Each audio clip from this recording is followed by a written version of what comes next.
C'est important l'arrivée du Louvre dans le Pas-de-Calais?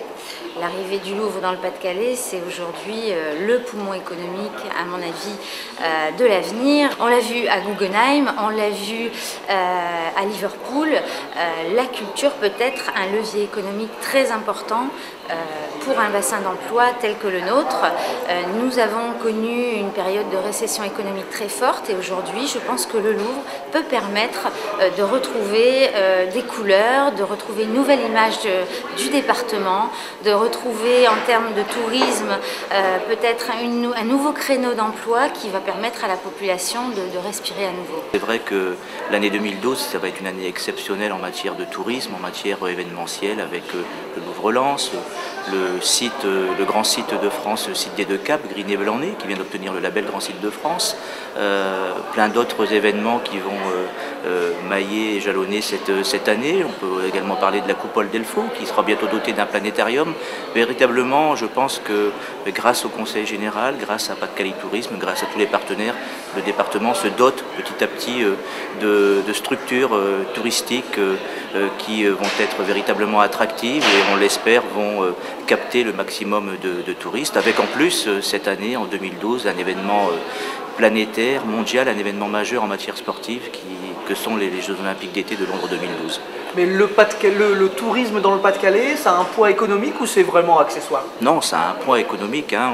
On le voit par exemple actuellement sur Arques, où le Conseil général a voulu doter la ville d'un équipement sportif majeur comme la salle de gymnastique de l'AMGA, hein, une des plus belles salles d'Europe.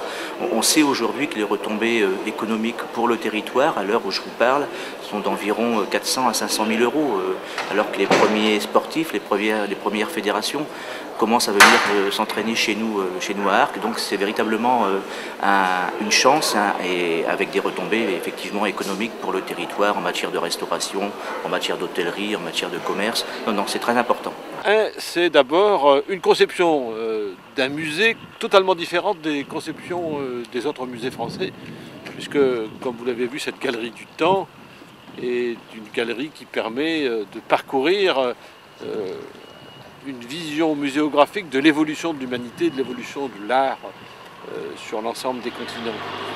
C'est aussi un événement architectural en tant que tel, puisque on a souhaité avoir un musée de verre et que l'architecte qui l'a conçu, qui est l'architecte japonaise, Sanaz, est probablement une des meilleures architectes du monde. En tous les cas, le musée en tant que tel sera reconnu comme un événement architectural, un événement artistique important. Troisièmement, ce que l'on attend, c'est de changer la nature des visiteurs du département du Pas-de-Calais. Aujourd'hui, ils viennent pour un certain nombre d'atouts. Là, ils y viendront pour un atout que nous n'avions pas, qui est la visite du plus grand musée du monde dans sa nouvelle conception muséographique. Et donc ça va amener probablement des visiteurs supplémentaires. Nous avons fait l'expérience il y a un mois à New York des tours opérateurs américains vous savez qu'il y a 6 millions d'Américains qui visitent la France tous les ans. Les plus grands tours opérateurs américains, comme ils l'avaient fait pour Metz, ont inscrit la visite du Louvre. Alors je ne sais pas s'ils viendront les 6 millions, mais si vous en avez déjà un sixième d'Américains qui viennent ici, c'est pas mal, et ça ne concerne que les États-Unis. C'est aussi la possibilité pour nous de renvoyer l'ensemble de ces visiteurs vers d'autres lieux intéressants, moins connus du département du Pas-de-Calais, et en particulier ici dans le secteur, toute l'histoire, le mémorial de la guerre 14, dont on va fêter le centenaire bientôt. À aujourd'hui, nous avons réalisé 70% des gros œuvres. Ce chantier a démarré fin d'année 2009. Nous aurons livré en avril la totalité des bâtiments et l'administration est aujourd'hui hébergée au sein même de ce que sera le Louvre-Lens, puisque le bâtiment de l'administration a été livré en toute fin d'année 2011. Donc pas de problème de retard, tout marche.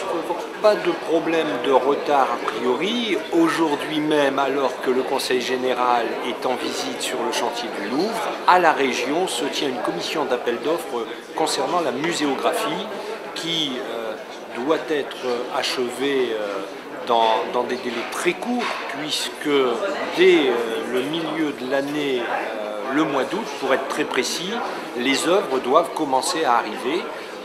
Sachez qu'il faut 4 mois pour livrer la totalité des œuvres. Donc la livraison des œuvres va s'étaler entre août et décembre pour une livraison du musée du Louvre-Lens le 4 décembre 2012. Le département en tant que collectivité a payé 10% du chantier. Donc c'est d'ailleurs pour ça que les conseillers généraux sont venus aujourd'hui pour voir si leur argent a été bien employé. Ils payent 10% du fonctionnement et nous avons déjà commencé à payer le fonctionnement cette année. Pour que les gens le sachent, c'est pour le département du Pas-de-Calais 1 300 000 € dès cette année pour le fonctionnement, puisque dès que le chantier sera terminé, il faut commencer à préparer l'accueil des visiteurs, à vendre. Une ouverture le 4, ça veut dire que le 5, ça doit être rempli. Et donc, par conséquent, il y a à vendre aussi pour les années. Donc, ça veut dire que toute la partie commerciale doit se faire. Et puis, il faut embaucher le personnel qui va ici à la fois assurer les visites et assurer la maintenance. Le Louvre, c'est de la culture, mais c'est aussi de l'emploi. Le budget initial de ce chantier s'est levé à 150 millions d'euros, avec bien sûr, au fur et à mesure de l'avancement et d'un certain nombre de difficultés qui, ça ne vous échappe pas, sur un chantier de cette importance, génère effectivement de nombreuses heures de travail pour l'ensemble des entreprises qui ont été retenues. Avec des employés, des conséquences positives pour l'emploi des habitants du Pas-de-Calais?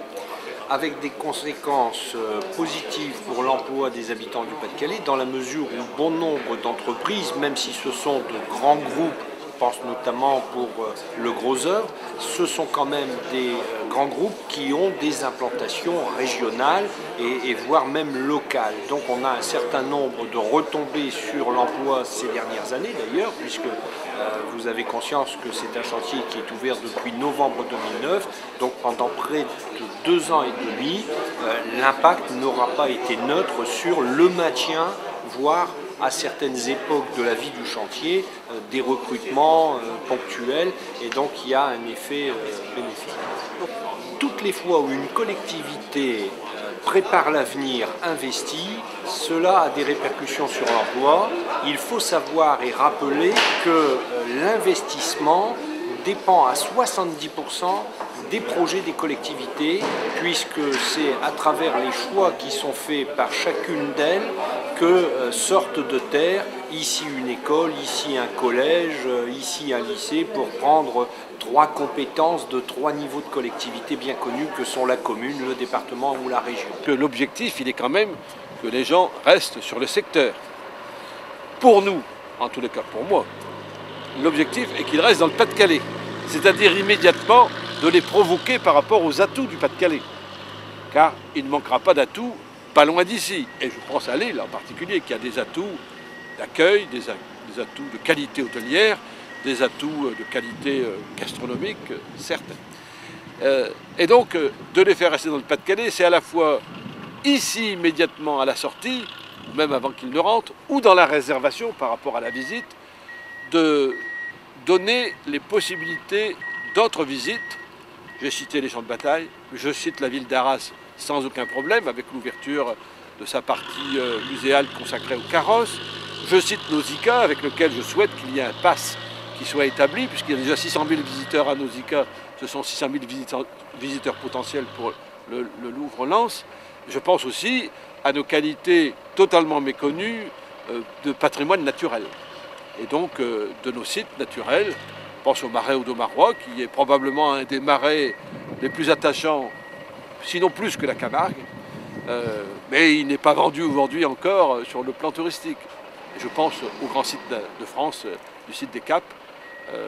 Je pense aussi à celles et ceux qui ne sont pas très loin, c'est-à-dire que si demain on pouvait imaginer que le Louvre-Lens est le point de départ de visite dans le département du Pas-de-Calais, accompagné de visites à l'extérieur, c'est-à-dire Reims, Bruges et Canterbury, qui sont nos 3 voisines finalement à 1h30 d'ici, ça peut faire partie aussi d'une incitation à visiter encore plus le Louvre à Lens.